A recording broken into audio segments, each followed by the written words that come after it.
So good morning. Welcome to my presentation. I have to admit this is a really preliminary project, so I welcome suggestion, comment, and criticism. So this is basically about the FRAND or Standard Essential Pattern development recently in China. So as most of you know that the Standard Essential Pattern issue has litigation in more than 10 jurisdictions around the world, and China is one of them. And in recent years, this becomes a big issue for most of the global manufacturers, especially for the telecom industry, because China is the biggest market, and also they have some of the largest providers for the telecom equipment and device. And out of China, there is a very famous case called Huawei versus ZTE, which is a European case, and it also involves the Standard Essential Pattern and FRAND. Both parties are Chinese companies. But we are actually today looking at what's happening inside China. And also there's one very interesting news which happens earlier this year, which is about the government decision regarding the Qualcomm case. It's also about the Standard Essential Pattern licensing in China. So I will not spend too much time here, which is about the Standard Essential Pattern and FRAND obligation or FRAND commitment, because I believe most of you know what this means. And there are a number of very important standard setting organizations, especially for the telecom industry. And here the most relevant one is the ETSI. So it's also there's a very important case that we are going to talk about, which is the Huawei versus IDC, the Interdigital Corporation. And there are some IPR policy in all these different standard setting organizations that you can see, which requires their members who hold standard essential pattern to license or negotiate with other members with good faith to license all these SEP with the FRAND requirement. So, like most of other jurisdictions, so the standard setting organization, they put the FRAND requirement in their IPR policy, but they don't define what is fair and what is reasonable. So issues just come out between all these members who hold SEPs and those who need to implement the standard. So I'll spend most of the time today to talk about the most important court decision regarding FRAND or SEP development in China. So it's Huawei versus IDC. So Huawei, some of you may know, is one of the largest telecom equipment and device manufacturer in the world, and very famous company in China with a headquarters in Shenzhen. And IDC is a non-practicing entity. It's an American company whose business model primarily based on the licensing of all these mobile or wireless standard pattern, and they don't produce or manufacture any of these products. So IDC, just like very typical FRAND dispute here, IDC owns the Standard Essential Pattern in China's wireless communication standard, and then it brought a lawsuit against companies including Huawei. So IDC is a member of the Standard Setting Organization, the ETSI, and it commit to license its SEP on FRAND terms back to 2009. And Huawei had several negotiations with the SEP holder regarding license royalty, and since November 2008. So, and then the negotiation just broke, and IDC sued Huawei and other telecom companies, including Nokia, ZTE in US and ETC, and also in district court in 2011 and 2012. So in December 2011, Huawei in return filed 2 lawsuits against IDC, but not in the States, but in China, in Shenzhen. So there are 2 lawsuits here. The first is about the anti-monopoly law, which is more like the antitrust law here in the States. And Huawei claimed a damage for RMB 20 million. And so it's mostly about unlawful practice such as different cheat pricing, and also the bundle of different patents refused to deal. And the second one is about the IDC violating its FRAND obligation and asked the court to determine the FRAND rate. So there are 2 lawsuits, as I just said. The first is about anti-monopoly law, and the second is about the FRAND violation and the court determination of the FRAND rate. And there are 2 instance court decisions. The first is the Shenzhen court decision. They have two decisions regarding this claim, and also they also have then both parties just appeal to the Guangdong High People's Court. The Guangdong High People's Court released two different decisions on the same day. One is to the anti-monopoly claim, and the other is to the FRAND claim. So I'll spend most of the time to talk about the FRAND claim today. So the first thing that the Chinese court faces is that what's the legal base for Huawei to claim the FRAND violation? So Huawei first claimed that there's a contract between IDC and the Huawei. So one of the very famous Chinese patent law scholars say that there's actually a contract because when IDC joined the standard setting organization and it provided commitment to license all these SEP under FRAND terms. And then Huawei, who implement that standards, kind of like acceptance of the contract, but it's not the majority opinion. So why the Chinese law scholar believe there's a contract? Because there's a official reply from the Chinese Supreme Court, which was made in 2008. And the Supreme Court says something that when we talk about the standard essential patent, it means that the patentee has permitted others to exploit such a patent while implementing the standard. So some Chinese law scholars, they believe that the patentee has permitted this, means kind of like an offer. So probably there's a contract. And it's also very interesting, the Supreme People's Court also said that what is the reasonable FRAND terms? They say it should be the entity exploiting the patent to pay a royalty, which nonetheless should be obvious less than a normal royalty. So I actually have some question about this, because when we talk about FRAND, it usually means a reasonable, fair, non-discriminative, and it's usually the market price. But why the Chinese court believes that this is kind of like a lower price? Probably some people will think it's because Chinese is the largest market for patent licensee rather than licensor. And I asked one of the judges in China, why do you think that the FRAND here in China means the price less than the market price? And he told me, oh, of course, the FRAND obligation and the, all this dispute about SEP is that we try to have a favorable way for the standard implementers. So if you just use like the regular way to think about it's a reasonable royalty, then you are not doing favor to all these standard implementers. So they believe that it's kind of a price lower than the market price. I think it's very different from how the majority think about what is FRAND around the world. But the Huawei court still adopt a widely accepted principle, which is there is no contract between the standard implementer and the SEP holder. So it's just a promise to license to other members rather than a license itself. So it also cites the court decision in Netherlands, so which says that standard essential patent holders' FRAND commitment to standard standardization does not constitute the license between standard holder and standard implementers.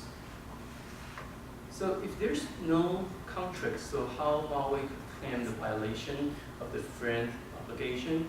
So the other suggestion is that we should adopt the American approach, which is that there's a contract between the standard organization and the SEP holder. So the standard implementer is just a third party who can benefit from this contract. So this is a very typical American approach we can see from the Microsoft versus Motorola case, and also the other case is Apple versus Motorola. So the court use this approach so that standard implementers can argue that it's a third party who can benefit from that contract. So the standard implementer can argue there is a violation of this contract. So just like the Apple case, by committing FRAND terms to ETSI and IEE, Motorola has made a contractual commitment to license its SEP on FRAND terms to third-party beneficiaries, including Apple.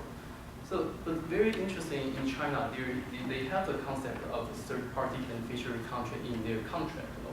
But the concept is very different from the common law concept, because it's more like the German style, because the German style contract law says that for all these third-party beneficiary contract, the so-called third party is just a purely benefit from that contract. the third party does not need to pay anything. But in this case, the SEP case, the third party here is the patent, the standard implementers. So even if you agree that this is a third party, the third party still need to pay. You need to pay the FRAND royalty. So there's still some obligation imposed on the third party. So if you are looking at this issue from a more civil law or Chinese civil law perspective, this is not a typical third party arrangement in Chinese country law. So a lot of the courts and petitioners, they feel there are some difficulties to implement the American idea of a contract with third party to solve this SEP issue. So they prefer going to see like how the German courts decide cases like this, because the Chinese civil law as well as this contract law are mostly translated from the German system. So one of the evidence provided by Ipsc in this case is a Chinese translation of the German court decision, and which is about the SEP holders' FRAND commitment does not grant other SSO members the right to obtain a license. So it's very different from the American approach. So FRAND commitment, according to German law, is only an invitation for third party to make offers. So it turns out that the American way doesn't work in China, and then Huawei comes up with another basis for the violation of the FRAND commitment. So it's the so-called doctrine of good faith and fairness. So the basis is from the general principle of civil law and also a Chinese contract law. So basically it's about, it's a very important principle about fairness and also good faith. And it covers basic all types of civil and commercial activities. So in China, people say, oh, this is a royal principle. It can override all the principles. There's kind of like catch-all doctrine. If you don't know how to solve this issue, there's no rule, no statute, then you can just apply the doctrine of good faith and fairness doctrine. So it turns out that the court just by this argument, the court said, oh, IBC, you violate your commitment, and Huawei can claim just based on doctrine of good faith and fairness. So it's very interesting because if you look at the cases in China which was made during the past few decades, for those courts who adopt the so-called doctrine of good faith, sometimes they use this doctrine to provide, to impose obligation on parties who are just negotiating a contract, even though there's no contract. And sometimes they also use this doctrine to curb the abuse of rights. So in these cases, probably people are proposing that you can also use this doctrine because IDC is probably abusing its patent right and there's negotiation going on. So from a comparative perspective, of course, in common law, there's also the idea of good faith, but it's a difference in different sense. And sometimes you can see that in common law, we have the idea of equity or equitable estoppel, and but if you are applying the similar issues to China, the Chinese court just use the doctrine of good faith or fairness to solve this issue. So it kind of like provides a function very similar to the equity law in the common law system. And it's very interesting if you look at the Microsoft case, and the Ninth Circuit just made a new decision in the end of last month.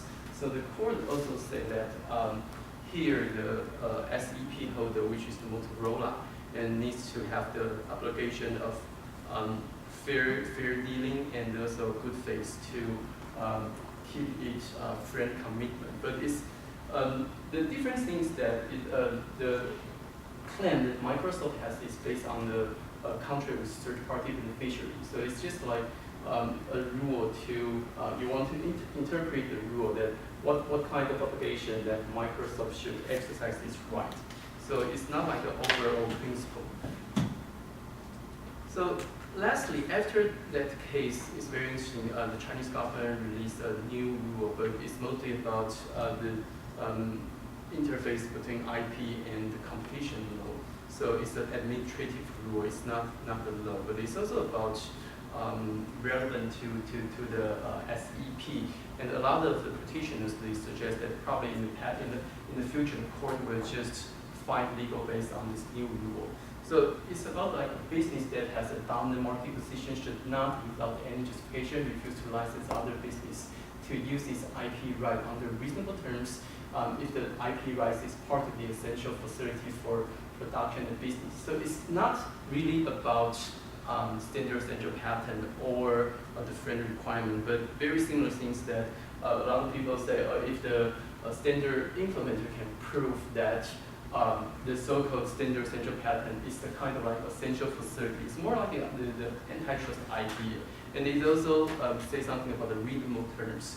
So a lot of people say, oh, probably it's kind of like a new base for the Chinese court in the future can use to hold the SEP holder liable to keep their FRAND commitment. But the very interesting, the legal effect for the Article 7 is not like the real FRAND obligation. It's just administrative fine. So it's kind of like administrative penalty. So this is mostly like an anti-monopoly law implementation rule. It's not mostly about the FRAND, but just kind some petitioners are guessing that still the court can use this as a legal base. And the violation of the FRAND commitment. So the court tried to prove there is a violation of the FRAND commitment on the IDC side. So the basic theory is that a reasonable royalty should be based on hypothetical arm's length negotiation, and SEP holders can only collect royalties associated with the technological contribution. So it's very similar to the American idea here. And the most important goal for FRAND is to prevent locking and the hold-up problem. So the court says something about how to decide whether there's a violation. The first step is that you need to look at the royalty itself, like how the implementer's profit attribute to the practice of the subject matter and the percentage of such profit among all the profit. And you need to compare with similar transactions. So the most important thing what the court did is that compare two different deals. So in terms of the judicial determination of the rate, here are also, I think I don't have much time, so I just jump to the issue here. So the court should consider the issues below mostly about the profit and also the industry, as I just said. So the most two important cases that the court referred to is the Apple case and the Samsung case. They both have a license deal with the IPC, but it turns out that the court said that, oh, the deal between Apple and IPC provided like a better reference compared to the Samsung deal. So the court just get all this information from the second source, from like their financial report and also some news report, and they find that the royalty paid by Apple is this, and the royalty paid by Samsung is this, and it also calculates like, oh, the revenue is like this. So the court do the calculation by itself, and it found that Apple paid the royalty, the rate is kind of like 0.018%, and the Samsung case is like 10 times compared to the royalty rate. And the court says, oh, probably Apple is a better reference. So it turns out the court decide, oh, the final decision is in this court is 0.019%. So it's very similar to the Apple transaction. So one of the reasoning provided by the court is that Samsung is probably not a good reference, because at that time when Samsung was negotiating the deal with IDC, they actually have some other patent dispute. So the court said that Samsung probably agree with this royalty rate or price. It's not totally voluntary. So we can also find some very similar reasoning in the Motorola case, and the court said Motorola single agreement is not reliable because they have some litigation ongoing, and also Motorola BTEC agreement is not very reliable reference because they have some potential legal suit. So, and for method of royalty collection, there are different ways to calculate the royalty. You can ask the licensee to pay a fixed fee. You can also ask for a percentage of the sale or revenue, or you can have a royalty on the number of units produced. So in the Motorola case, you can see from the court decision, there are also different ways. You can also combine all these together. But the question that I have for the Huawei decision is that the 56 million is a fixed fee. So it's a fixed fee, but the 0.0187 was calculated by the court. It's not written in the agreement. So IDC counsel argued in this case that the success of the Apple iPhone's commercial exception, implying that the company should have charged Apple a much higher licensing fee if it could predict iPhone's market share. So I'm not saying that the Apple IDC transaction is not a good reference, but I just don't think that you should not calculate by yourself, because originally it's not like a rate, a percentage from the revenue or the sales. Originally it's just a fixed fee. So if you want to use that for reference, then you need to ask what are the factors that will affect the parties to decide the 56 million. You cannot calculate by yourself. And also the timing is really important because there are different timings. So for the Apple deal with IDC, Apple has not released the first generation iPhone, so probably there's no standard issue involved, so there's less hold up problem. And sorry, I know my time is up. So to sum up, I think the most important issue here, I feel most puzzled from this court decision. First is that how do they calculate the FRAND rate, and the other is the timing of the hypothetical negotiation. Yeah, thank you. Thank you.